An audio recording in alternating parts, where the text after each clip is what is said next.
first. Now, yesterday, I think we all realised at some point or other that the clocks had gone back, some sooner than others.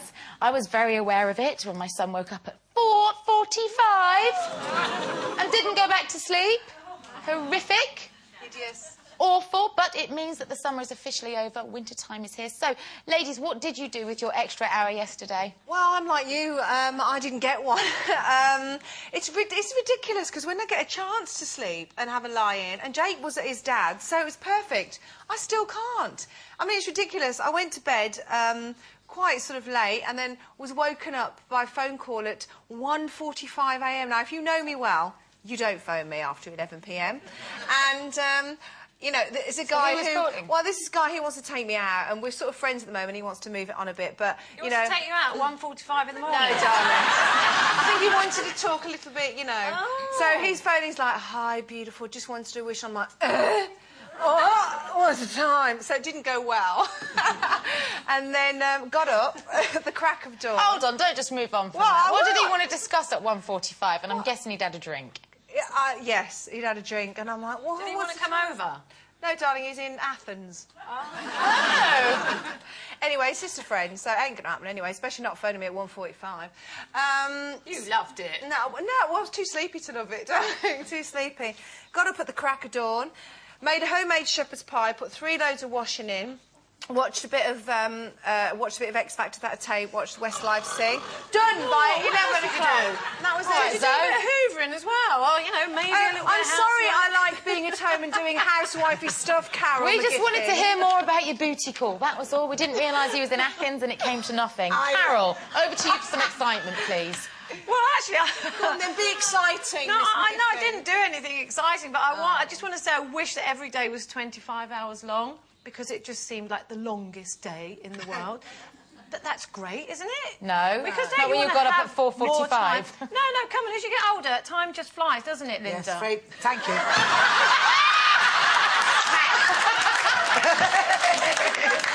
No, I mean, you know, you're right. the older No, you're you're the absolutely end. right. And it does go really, really fast. Very and when you have an fast. extra hour, God, you really notice it. It's absolutely brilliant. But the funniest thing was... I wasn't thinking about the clocks going back or anything, but Saturday night, Mark's running around. He's like, I'm going, what are you doing? Just settle down. Or I'm just changing all the clocks. So he's changing all the clocks, putting all the clocks back. The next day, he had to go and pick something up for me from a shop in the West End. It didn't open until midday. He phones me at 10:30. He says, what time does the shop open then? I said, well, it opens at 12. And he went, oh, I've got half an hour then. I went, no, it's 10:30 now. It's really... No, he hadn't put his clock back, so he thought it was 11:30 and it was 10:30. He'd done all the rest of the clocks. So he did all the clocks. So confusing, isn't it? Yes. So he did all the clocks. He didn't do his own watch and turned up at this shop an hour and a half before it opened. Standing outside. I have to tell you that Mr. Spain woke up, I think, hoping to fill the hour rather happily. And just as we were about to speak to each other, the phone went, and it was a friend waking us up at 7:30 because they'd forgotten to put the clocks back. He thought it was 8:30. And by the time Michael had gone through a few things on the computer, via the phone, I'd gone right off the whole idea and got up. That was the end of that. Like doing the washing. Yes, exactly. If you could do this every day and turn back the clocks, is there a moment in time in your life that you would go back to revisit, to change things, perhaps? Well, it's funny you're talking about Hollywood. I once went to Hollywood in the 70s. Oh, dear, so sad. And I would, if I could put the clocks back, I'd like to have gone back now as I am, where I don't care and I've got more confidence. And I would have made them love me, and I'd have had a one-woman show, and I'd have sat at home in the Chateau Marmont, that hotel on the Strip, and never mind all those girls with gorgeous, pretendy what's-its.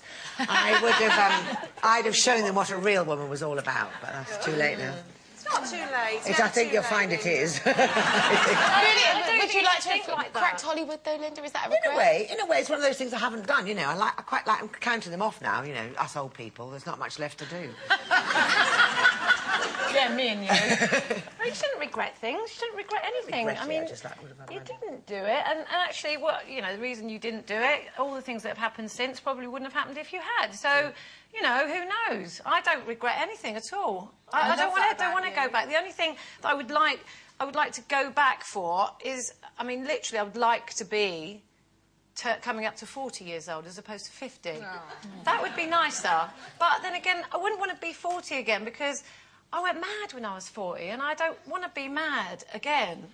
And now I know everything, well, not everything, what I know now. I just want to be 10 years younger in myself, do you know what I mean? That's all. I'm 40 next year. I can't do it. So let's hope I go mad. That'd be quite nice to You're go. 40 next year? Yeah, I'm 39, but you know I'm 40 next year. Carol! She's on one today, isn't she? She thinks you're funny. I was joking. Anyway, I know, you're not funny. Anyway... I'm really jealous, Mum. I know. What would I do? I'm with Lynda. You know, when, like, Peter Andre went to LA and hired a house for 6 months, I'd like to have done that before I had Jay. Once you have... Yeah, with Peter Andre. With Peter, no. I didn't say that. That's what you meant.